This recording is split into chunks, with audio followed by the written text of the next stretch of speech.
கிறிஸ்துவுக்குள் அன்பான கர்த்தருடைய பிள்ளைகளே, இன்றைய வேத வசனமும் ஜெபமும் யோவான் எழுதின சுவிசேஷம் 4ஆம் அதிகாரம் 22ஆம் வசனம். நீங்கள் அறியாததை தொழுது கொள்ளுகிறீர்கள், நாங்கள் அறிந்திருக்கிறதை தொழுது கொள்ளுகிறோம், ஏனென்றால் இரட்சிப்பு யூதர்கள் வழியாய் வருகிறது. என் அன்புக்குரியவர்களே, ஆண்டவராய் இயேசு கிறிஸ்து ஒரு மனிதன் ரட்சிக்கப்பட வேண்டும் என்பதை விரும்பி சமாரியா ஸ்திரியோடு பேசுகிறதை பார்க்கிறோம். சமாரியர்கள் பிதாவாகிய தேவனை வழிபட்டார்கள், ஆனால் எப்படிப்பட்டவர் என்பதை முழுமையாய் அறிந்து கொள்ள முடியாது. அவர் ஆவியாய் இருக்கிறார். அதனால இப்படி செஞ்சா பிரியும், அப்படி செஞ்சா பிரியும் என்று செய்தார்களே தவிர முழு மனதோடு சரியாய் அவரை தொழுது கொள்ள முடியவில்லை. ஆனால் அதனாலதான் இயேசு கிறிஸ்து என்ன சொல்றாருன்னு சொன்னா, ரட்சிப்பு யூதர்கள் வழியாக வருது. ஏன்னா இயேசு ஒரு யூதன், அதை மறுக்கவே முடியாது. ஒரு மனிதன் ரட்சிக்கப்பட வேண்டும் என்றால் அவன் இதை அறிந்திருக்கணும். இவங்க வழியாக தான் நமக்கு ரட்சிப்பு, ஒரு ஜனத்தின் மூலமாக தான் ரட்சிப்பு. ஏனென்றால் ஏதோ ஒரு கண்ணின் வயிற்றில் அவர் பிறக்க வேண்டும். அதனால கர்த்தருடைய பிள்ளைகளாகிய நாம அந்த ஆபிரகாம் சந்ததியிலே கர்த்தர் யுக யுகமாய் ஒவ்வொரு ஜெனரேஷனாக மாறி மாறி தாவீதின் வம்சத்திலே கர்த்தர் பிறந்து வருகிறார். அதாவது ஜனங்க அதை நம்பலை. இன்னைக்கு நம்ம சில காரியங்களை நம்பாது போல அன்னைக்கு அவங்க நம்பலை. அதனால தான் ஆண்டவர் பகிரங்கமாக சொல்லுகிறார், யூதர்கள் மூலமாக தான் ரட்சிப்பு.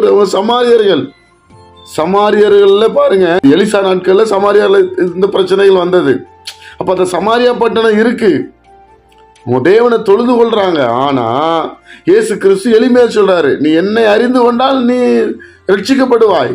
அப்போ ஒரு மனுஷன் ரட்சிக்கப்பட வேண்டும் என்றால் இயேசு கிறிஸ்து அறிவிக்கப்பட வேண்டும். அதனாலதான் சுவிசேஷத்தை பிரசங்கியாது இருந்தால் எனக்கு ஐயோ, முதல்ல நான் அதை ஏற்றுக்கொள்ள வேண்டும். அதுக்காக நான் யூதர்களை மேன்மைப்படுத்தி பேசவில்லை, யூதர்களுக்கு மட்டும்தான் அறிவு இருக்குன்னு நான் சொல்லவில்லை. அவரை ஏற்றுக்கொண்ட அத்தனை பிள்ளைகளும் பிதாவுக்கு பிள்ளைகளாய் மாறுகிறோம். தேவனுடைய பிள்ளைகளே, ரட்சிப்பு அவர்கள் வழியாக வருகிறது. ஏதோ ஒரு ஜனத்தின் மூலமாக தான் வரும்.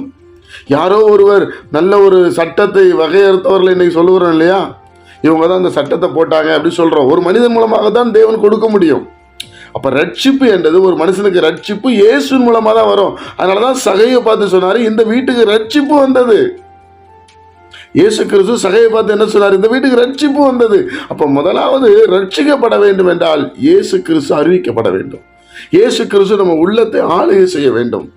நம்ம மனதார இயேசுவை போற்ற வேண்டும். அப்படின்னா நம்ம ரட்சிப்புக்கு வழிக்கு நேராக வந்து விட்டோம் என்று அர்த்தம். அப்போ ஒரு சந்தோஷம் வந்துடும். சகை வீட்டில் எவ்வளவு சந்தோஷம் பாருங்க. அதான் ரட்சிப்பு, விடுதலை, பாதுகாப்பு, சமாதானம். இதை பிதாவாகிய தேவன் குமாரன் மூலமாய் கொடுக்க விரும்பினார். தேவனுடைய பிள்ளைகளே, ஜெபிப்போமா? இந்த நாளில் அந்த ரட்சிப்பின் காரியத்தை தொடர்ந்து ஒவ்வொரு நாளும் ஒவ்வொன்றா நாம் பார்க்கலாம். சரியா? பிதாவாகிய தேவனே, நம்முடைய குமாரன் இயேசு கிறிஸ்துவின் நாமத்தில் வருகிறோம். இந்த நாளிலும் கூட கர்த்தர் எங்களோடு பேசுங்கப்பா.